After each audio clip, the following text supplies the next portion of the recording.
que é sobre alimentação inovadora, criando acessos e receitas para quem lida com restrições, que é um tema muito aparente agora, né, que está cada vez mais crescendo por causa de todo esse movimento de volta às nossas raízes da cocção e lutando contra uma indústria que a gente mal sabe o que a gente consome, né? Entender o que vocês, de fato, estão construindo como inovação no campo da alimentação.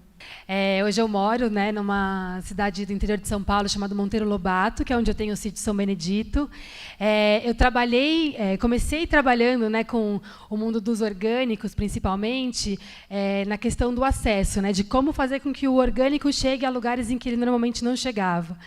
Mas aí a gente sentiu uma necessidade de ir para outra ponta, né, e não só estar ali pertinho do consumidor final, mas também estar junto com os produtores, né. Então resolvi virar produtora. Hoje eu moro lá no sítio, né, a gente tem cultivado ali com sistemas agroflorestais, né, para conseguir ter uma produção ali bem orgânica, né, e justamente para isso, para conseguir continuar facilitando esse acesso com esse trabalho nas duas pontas, né, tanto com os produtores ali da região, tanto com o consumidor final que, né, acho que aos poucos está aprendendo a abrir os olhos aí para o que ele está comendo. Eu sou fundadora da Que Pode, que é uma linha de snacks saudáveis que só tem aquilo que pode na dieta. Então, como eu sempre, desde criança, eu gostei muito de comer saudável. Não sei de onde veio isso, porque minha família nunca me incentivou a isso. Pelo contrário, eu brigava com a minha mãe, ficava enxugando bife, brigava que ela fazia fritura. E eu sempre carregava a minha marmita comigo para todo lugar onde eu ia, porque não encontrava aquilo que eu queria comer, para não ser obrigada a comer uma coxinha, como eu comprei hoje para minha funcionária aí fora, porque não tinha outra coisa. E um dia eu fui numa feira e descobri uma tecnologia chamada liofilização, que é a mesma tecnologia usada na comida dos astronautas, que é a base do congelamento, que então o alimento é preparado normalmente, tanto os astronautas, o pessoal do exército e montanhistas também. E eu comi uma banana lá liofilizada, eu fiquei encantada, e a pessoa me explicou como funcionava. Então, o alimento é congelado e depois vai para uma câmara de vácuo que suga todo esse gelo e faz uma sublimação, ou seja, ele passa do sólido direto para o gasoso sem derreter e tira toda a umidade do alimento sem mexer na estrutura. Então, preserva todos os nutrientes. Marcela, como chefe criativa e proprietária de um açougue vegano, não é isso? Exatamente. Boa tarde. Surgiu o No Bones por uma necessidade própria, por não encontrar produtos veganos sem soja, que isso é uma preocupação minha, no mercado. Tudo que eu encontrava no mercado era de soja. E essa minha transição foi meio complicada. Eu ia no churrasco, eu estava em transição. Puxa, o que eu vou levar? Todo mundo me ligava, falava, Marcela, então, o que eu faço para você? E eu ficava sem graça disso. Então, eu fui criando os produtos em casa, hambúrguer, salsicha, linguiça, até cair assim, no conceito mesmo do churrasco. Então, a gente faz carré, que é de quinoa preta com shimeji, a picanha vegetal, que é muito legal, com carinha de picanha, a costelinha. Então, eu consegui me encaixar nos eventos sociais, sem ser a pessoa chata, comendo muito bem, muito legal, com muito sabor, e assim, preservando completamente ali tudo que era de origem animal. Na visão de vocês, que lidam com esse público, né, e com uma nova cultura alimentar, apesar de, no caso até da Joana, ser uma coisa de voltar aos antepassados, né, de usar melhor as propriedades dos alimentos sem tóxicos e tudo mais, vocês sentem que há um crescimento em relação a essa tomada de consciência? Porque quando eu percebo o lugar da comida hoje, e aí você tem o lugar da sociabilidade, o lugar da diversão, o lugar do êxtase, né? Até mesmo nutrição, né? A gente fica lá no fundo, lá no último lugar. Mas vocês sentem que com essa tomada de consciência, até mesmo talvez a internet funcione como um grande veículo informativo, o negócio de vocês e a postura, vocês acabam virando influenciadoras do meio, do que está em volta de vocês, e vocês sentem que há uma mudança de perspectiva dentro desse ramo? No meu caso, assim, trabalhando com o veganismo, com os meus clientes na loja, eu tinha cliente que era completamente carnívoro, que ia lá e... Não, eu vou comprar para minha filha. Aí ia comer um pedacinho, hoje eu vou comprar para mim e para minha filha. No dia seguinte, eu vou comprar para mim, para minha filha e para minha esposa. Então, foi mudando completamente a rotina de uma casa de acordo com os meus produtos ali. Então, eu senti que eu, de alguma forma, eu consegui chegar no meu objetivo, que é, se eu coloco o meu hambúrguer num prato de quem come carne, é um bife a menos. Eu achava que o meu público seria atletas, pessoal maromba, que frequenta academia. E 2 anos depois, hoje eu vendo zero em lojas de suplemento. A gente vende muito em empórios, lojas de produtos naturais, supermercados normais.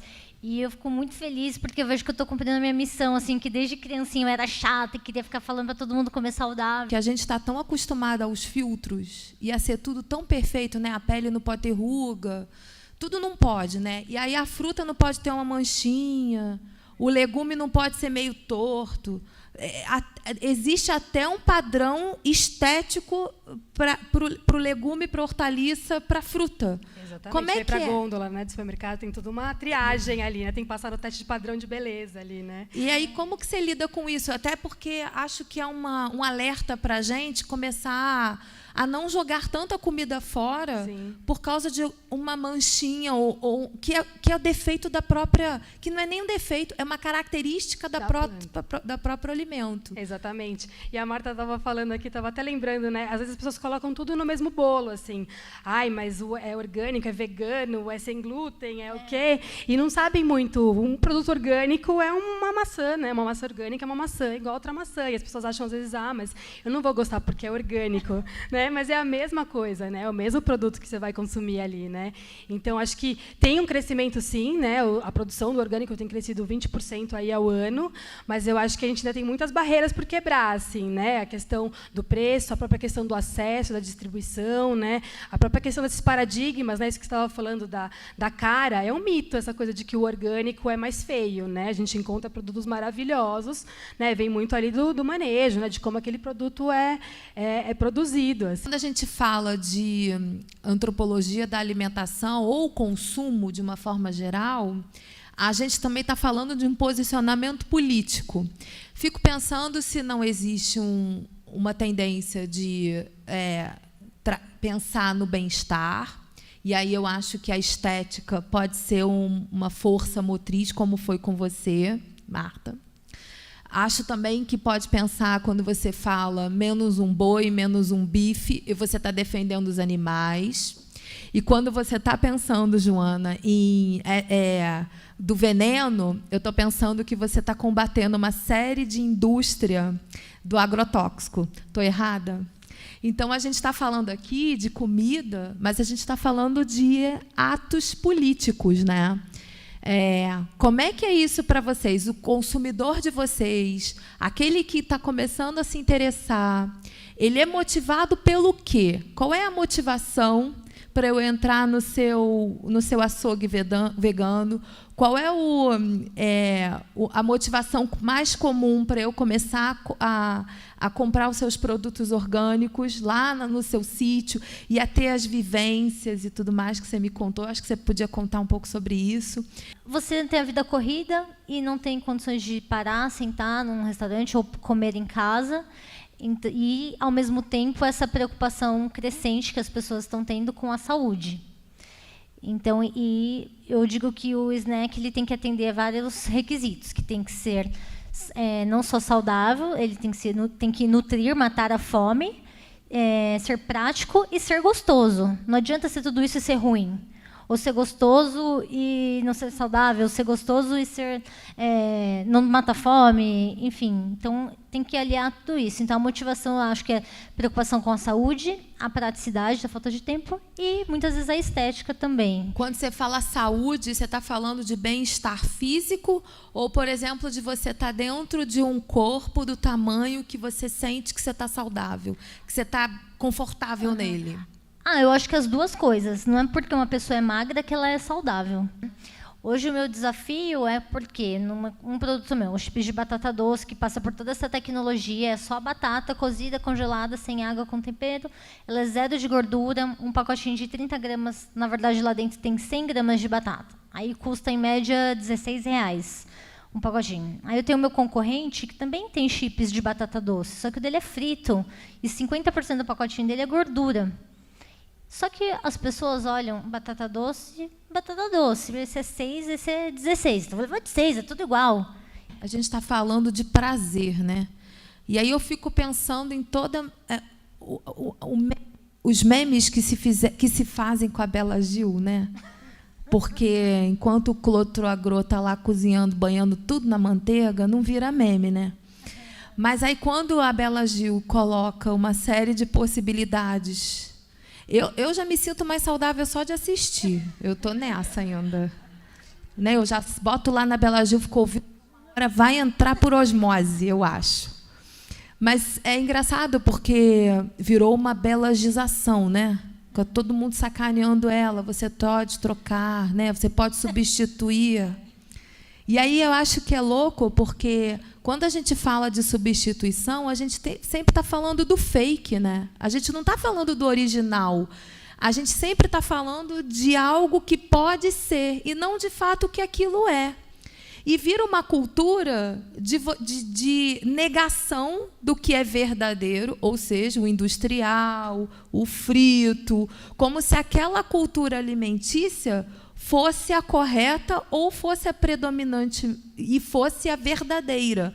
Eu, na verdade, né, entrei principalmente de cabeça nesse universo, mas quando eu me tornei mãe, então você começa a se preocupar, né, o que minha filha vai comer, né, que meus avós, né, uma avó teve um Parkinson super severo e ela era uma grande consumidora de adoçante, aí você fala, nossa, né, e há vários estudos que atrelam alguma coisa a outra, né, meu avô teve câncer e tal, você começa a falar, nossa, e agora essa criança que está saindo daqui, como eu vou alimentá-la, né? Então acho que a gente tem muitas mães que chegam na gente, né, nos produtores orgânicos, né, procuram produtos orgânicos por conta dessa questão, assim, né, de se preocupar ali com o que vai oferecer em casa, né, mães e pais.